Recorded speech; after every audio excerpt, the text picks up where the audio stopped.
No creo que haya nadie tan necio ni tan malo como para defender la familia como única forma de organización social. Todo el mundo sabe que no solo en el mito hay padres que se coman a sus hijos, como Crono, o que se acuesten con sus hijas, como Tiestes, que además también se comió a su prole, o madres que maten a sus hijos, como Medea. Nadie defenderá, espero, el puro patriarcado o matriarcado, sino que justificarán la familia como imitación de un modelo superior como la Santa Madre Iglesia o la Umma, como la Madre Patria o la Madrecita Rusia, que no dejan de tener el inconveniente de seguir el modelo de la familia preexistente en las sociedades donde surgieron, concretamente la patriarcal, a pesar de sus nombres. Es madre. Sin embargo, el Islam no es precisamente un matriarcado. Se adaptaron a ese modelo en lugar de crearlo.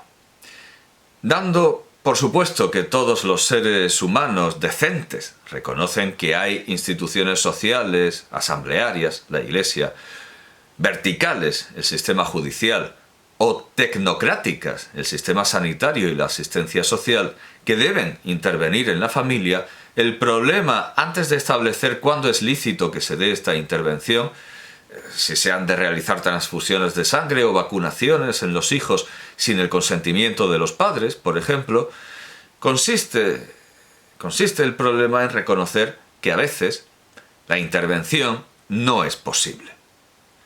Evolutivamente, la maternidad en la especie humana es un desastre.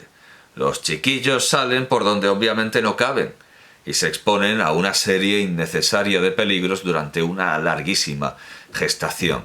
No faltará quien diga que el sistema actual es una buena idea porque es como entregarle el feto a la madre y decirle protégelo con tu vida, como a un espía o un empleado de banco al que se le encadena un maletín, al que se esposa a un maletín con información o dinero que se consideran que valen tanto como su vida. Los pulpos, tanto hembras como machos, se dejan la vida por ser padres. La madre oxigena a su prole hasta morir y el macho deja de comer y se abandona después de ser padre, como si ese hubiera sido su único objetivo vital. Es heroico, pero no es ni en sueños una buena idea, porque con los padres muertos es más fácil comerse a los pequeños pulpos. Además, la madre puede sufrir accidentes que a ella no la maten y al feto sí, como una caída o una intoxicación, y raramente pasará lo contrario. Así que el interés que tiene la madre en proteger su propia vida no es biológicamente ninguna ventaja para la gestación, aunque evidentemente si creciéramos en huevos, vainas o capullos alineados en naves industriales, a los gestores de estas naves les resultaría más fácil que a una madre tomar la decisión de cortarnos la luz, el alimento, los antibióticos o lo que necesitáramos, a base de meras consideraciones presupuestarias. Una madre no nos desenchufaría con tanta facilidad como un gestor municipal. Pero como hemos dicho, el problema aquí no es cómo mejorar la maternidad, sino que hasta el momento del nacimiento no se puede mejorar, más allá de la educación para evitar embarazos y gestaciones irresponsables como las que se acompañan de actividades peligrosas o del uso de cualquier tipo de droga. Una gestante no debe trabajar como acróbata ni fumar, pero estos conocimientos parecen no estar al alcance de todos. Bien, desde luego, el primer paso para una mejora de la familia sería que se insistiera en esta formación por parte del Estado. Que el Estado insistiera en que esto que no está al alcance de todos, parece ser, lo estuviera. Que lo hiciera el Estado o la Iglesia, que exige cursillos prematrimoniales. Claro que no todas las gestantes están casadas por la Iglesia. Y claro también que no todos los cursillos prematrimoniales tratan estos asuntos, sino cosas como el débito conyugal o, por otro nombre, violación por obligación moral de la violada. el Estado, la Iglesia y cualquier otra institución similar. A partir de que el feto ha sido expulsado por el orificio de rigor o extraído por cesárea, se convierte en propiedad de la comunidad y ahora sí que se lo puede someter a todos los criterios utópicos o distópicos que se nos ocurran, empezando por ponerle nombre y apellidos. Por ejemplo, pene, que es como se apellidan 72 personas en España según el Instituto Nacional de Estadística. Podemos bautizarlo, circuncidarlo, hacerlo socio del Barça o someterlo a cualquier otro ritual iniciático. Harry Frederick Harlow fabricó 2 madres sustitutas para los macacos de su laboratorio. Una hecha de alambre, que proporcionaba alimento a través de un biberón, y otra de felpa, con más apariencia de una madre real. Los pequeños macacos pasaban todo el tiempo abrazados a la mona de felpa y solo se dirigían a la otra para alimentarse, volviendo rápidamente a la otra. Con esto demostró que lo que une a los hijos y a sus madres no es la necesidad económica de sustento, sino la necesidad de afecto. Pero también demostró que el afecto materno puede reproducirse, al menos en las primeras fases, por robots o animatronics, con la debida textura, temperatura, sonidos imitando los ritmos cardíacos, etc. Y siempre será mejor un robot que una madre que lleve a sus hijos sujetándolos por una pierna, como a un conejo, o les pegue palizas de muerte, o no les dé de comer, o los alimente con cucarachas y salsa picante. No hace falta irse a los recortes que aparecen en Los hermanos Karamazov de Dostoyevsky, ni a los que en imitación de Dostoyevsky recoge Ernesto Sábato, sino que podemos aportar recortes mucho más recientes. ABC de Madrid, el 9 de febrero de 1996, nos daba esta noticia que, sin necesidad de considerar más ejemplos, dejará a quienes sugieran que hay que dejarlo todo en manos de las familias, como a perfectos imbéciles morales y cómplices del crimen. La policía de Chicago se ha echado las manos a la cabeza al tener que enfrentarse ante un sonado caso de malos tratos infantiles que ha desembocado en la detención de unos padres. Estos, tras ser interrogados, terminaron confesando que mantenían a sus 4 hijos a base de una dieta habitual de ratones fritos y cucarachas hervidas con salsa picante. Pero desgraciadamente eso no ha sido todo, ya que los malos tratos incluían, además, la utilización de drogas en forma de inyecciones de cocaína y abusos sexuales al menos una vez cada semana. El matrimonio que mortificaba de esta manera a sus niños está formado por Gerald y Barbara Hill, quienes ahora se encuentran en prisión, que podrán eludir depositando cada uno de ellos el equivalente en dólares a 14 millones de pesetas. El Ministerio Fiscal ha calificado el caso como uno de los más terribles de la historia de Chicago y espera acusar al padre de nada más y nada menos 1.200 delitos. Según los fiscales asignados al caso, se cree que los pequeños han vivido en esas terribles condiciones al menos durante 4 años. Los padres desnaturalizados que tienen a sus hijos en jaulas o los abandonan vivos en un contenedor, además de desnaturalizados, estos son profundamente ignorantes, ya que es el delito que deja la muestra de ADN incriminatorio más abundante imaginable.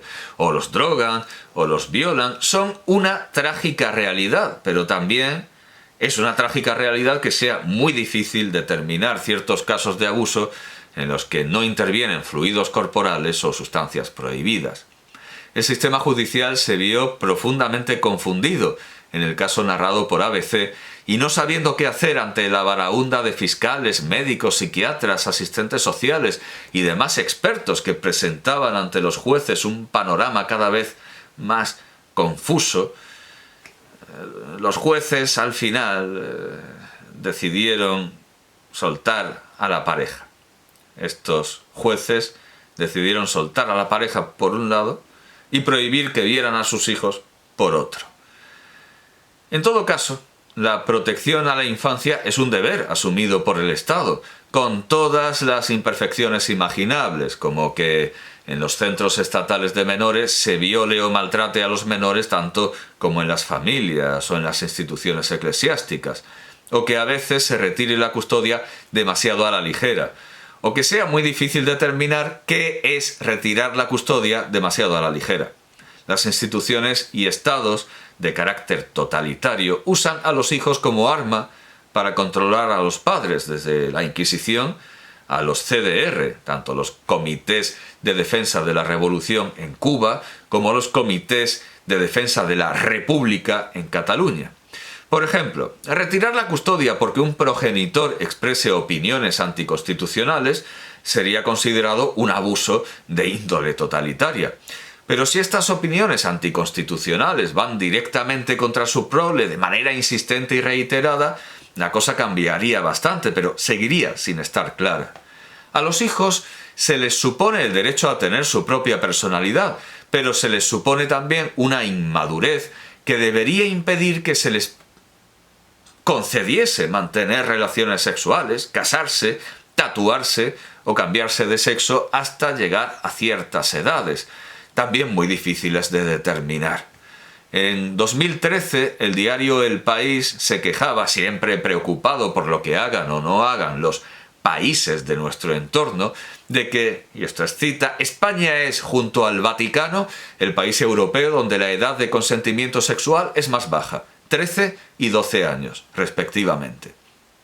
En Suiza, en 2010, se habían puesto a la venta condones para niños de 12 años, aunque la edad para el consentimiento sexual y para dedicarse a la prostitución de manera legal eran los 16. Así que venían a ser como los ceniceros de los autobuses en los que está prohibido fumar. Por supuesto, alcanzar cierta edad no garantiza la madurez. Y hay que recordar que Camilo José Cela, que se casó después de haber escrito La familia de Pascual Duarte, obtuvo de la Iglesia la nulidad de su matrimonio por inmadurez. Ante este panorama, a gobiernos como el actual en España no les importa reducir la edad para tomar decisiones que requieren madurez, sin duda con la vista puesta en reducir la edad del voto y comprarlo con un Excalectric o con una consola de videojuegos. Lo único que no reducirán es la edad penal, para asegurarse el voto y el apoyo social de los criminales, algo que en los últimos tiempos parece considerarse una prioridad. Volvamos a un recorte de prensa, en este caso de la prensa científica, los Archivos Españoles de Urología, que en 2009 ofrecían un artículo firmado por un equipo de doctores del Hospital Universitario de Albacete y del Hospital La Fe de Valencia titulado «Cuerpos extraños en pene». El caso 2 reza así. Paciente de 74 años con artrosis deformante en manos que impide o dificulta dirigir el chorro urinario, por lo que moja con frecuencia la ropa, y una hija suya le instó a poner remedio de alguna forma, por lo que se puso una alianza y el anillo de rosca de un grifo como mecanismo de oclusión uretral. Si se hubiera tratado de un niño, habría buenas razones para retirar la custodia, a la que en este caso es hija y no madre. Sin embargo, las cosas no funcionan así con los adultos. Hace poco, Rosa Regás olvidaba que dimitió como directora de la Biblioteca Nacional porque cuando estaba ella se robaban incunables. Y lo atribuyó todo a una campaña de la derecha y la ultraderecha. Pero, si bien olvidó esto, recordó una frase útil escuchada a un cura. Un cura, sí. No hay libertad sin libertad económica. La familia se convierte para muchos en esa mona de alambre del experimento de Harlow que da frío y dolorcillo, pero con la que hay que estar porque no hay otra cosa, porque ¿dónde nos vamos a ir? No se trata, desde luego, de amor incondicional, como el de las madres pulpo, sino de condiciones sin amor. Un Estado, y más aún un Estado socialdemócrata o socialista, fracasa si no es capaz de proveer las famosas soluciones habitacionales de 25 metros cuadrados que proponía en 2005 la ministra María Antonia Trujillo. No claro para las familias, como proponía la ministra entre las risas de los autodenominados liberales, los mismos que luego dijeron que la independencia de Cataluña sería un paso hacia la libertad individual, sino para prevenir los excesos de las familias y para garantizar la libertad individual, precisamente, así que no debería ser una medida risible. No deberían los liberales reírse de que se concedan soluciones habitacionales, que es un paso hacia la libertad individual, cuando son capaces de decir que la independencia de Cataluña sería un paso hacia la libertad individual. Mejores que las casas de acogida para mujeres maltratadas y las órdenes de alejamiento serían las Khrushchevkas socialistas que mantuvieran las debidas distancias en poblados autosuficientes, amurallados, si hiciera falta, en la vasta soledad que los periodistas llaman la España vaciada, para no hacer publicidad de un ensayo titulado La España vacía, aunque España, fuera de las capitales, lleva vaciándose desde que mataron a Alejandro Severo. Las comunidades diseñadas como colonias penitenciarias solucionarían muchos problemas, empezando por la acogida de transeúntes, inmigrantes y refugiados. He asistido involuntariamente a la horrible escena de la llamada de un sin techo a su familia para reprocharle, más que felicitarle, la Navidad. No tiene sentido que se garantice el derecho a tener un ingreso mínimo cuando uno se queda sin nada, como el dinero que se da en el Monopoly por dar una vuelta, en este caso sería quien daría la vuelta sería el sol. Pasa el tiempo, no tenemos dinero y el Estado nos da algo para que subsistamos. Algo bien visto por liberales como Hayek. No tiene sentido esto si no se garantiza un espacio individual. Esa habitación propia de Woolf. Otra forma, naturalmente, de que un anciano que no puede valerse con sus manos no tenga que acabar con una arandela o una tuerca en el pene, sino atendido por gente instruida en los menesteres adecuados a sus necesidades, son las residencias, una especie de prolongación de los colegios mayores y de los colegios internos que cada vez menos se hallan en el campus, en ese campo tan petulante y cultista y latino, que no es campo sino campus, que debería ser un mundo autosuficiente y sin embargo cada vez se vive menos en las universidades. El que la universidad sea un mundo autosuficiente tiene sentido si uno puede vivir allí. Si uno tiene que ir en coche cada día o medio de transporte, por eso yo no podría estar en una universidad americana porque no sé conducir, pues no tiene sentido. ¿Para qué nos vamos fuera del mundo si no nos quedamos a vivir allí? Todos sabemos que muchas residencias de ancianos no se diferencian demasiado de un orfanato irlandés o australiano del siglo XIX. Los drogan para que no molesten, los atan a las camas, les pegan, les roban las joyas, les dan de comer cosas que harían sublevarse de nuevo al acorazado Patiomkin, y en caso de plagas y epidemias se convierten en la Florencia de 1348, sin que sus muros descarnados y sus persianas de plástico tengan otro punto de contacto con esta ciudad que las montañas de cadáveres. En 2021, la revista 65 y más recogía en un artículo titulado Abusos sexuales, maltrato y estafas en las residencias de mayores. O sea, a estos problemas hemos de añadir que resulta que en las residencias hay violadores de ancianas. O sea, me he quedado corto con el cuadro que he pintado.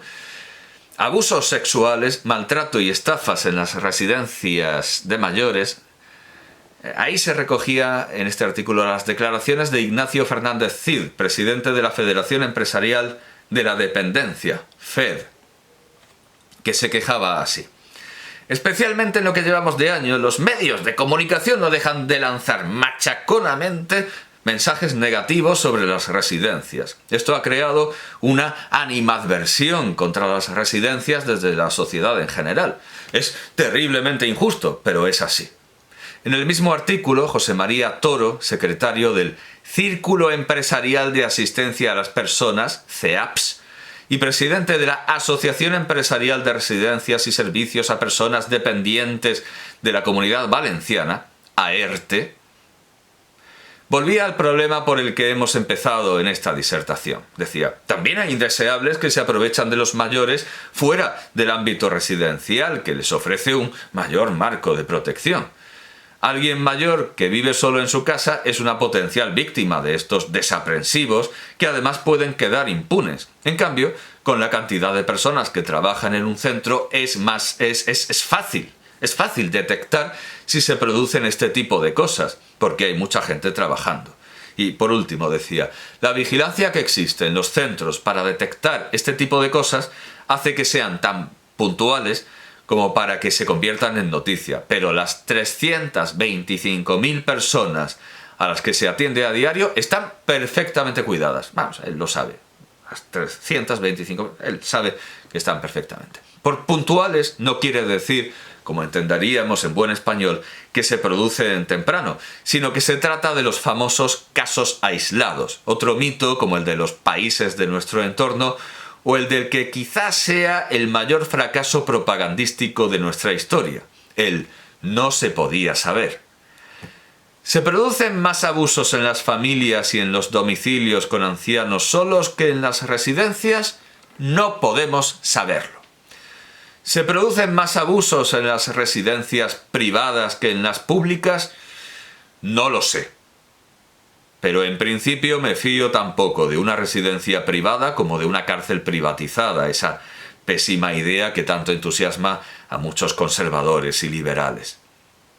En todo caso, la solución no pasa porque los medios dejen de hacer su trabajo para una vez que lo hacen, en lugar de dedicarse a crear cortinas de humo, sino porque el Estado no solo vigile e inspeccione, cosa que nos consta que hace, sino que lo haga bien, cosa que nos consta que no hace, por la gran cantidad de inspectores educativos que creen que su única función es molestar a los profesores para exigirles que sean sumisos burócratas y que, sin embargo, no ven nada, estos mismos inspectores, cuando los CDR toman los colegios catalanes, los comités de defensa de la revolución. Y no he visto a la inspección preocuparse por si la temperatura de mi clase, cuando teníamos que tener las ventanas abiertas en verano a las 4 de la tarde, cumplía o no con lo estipulado por la legislación. Si vienen a preguntarme si tengo el cuaderno, pero por eso no preguntan. También lo sabemos por los pocos medios que los gobiernos socialdemócratas y socialcomunistas dedican a los inspectores de trabajo que paradójicamente han ido a la huelga en 2022 en protesta por sus condiciones laborales. Enorme paradoja. Y porque, frente a la desidia con la que los gobiernos tratan las inspecciones educativas, sanitarias, alimentarias, patrimoniales, arquitectónicas, ambientales y laborales, el superordenador de Hacienda funciona siempre a máxima potencia.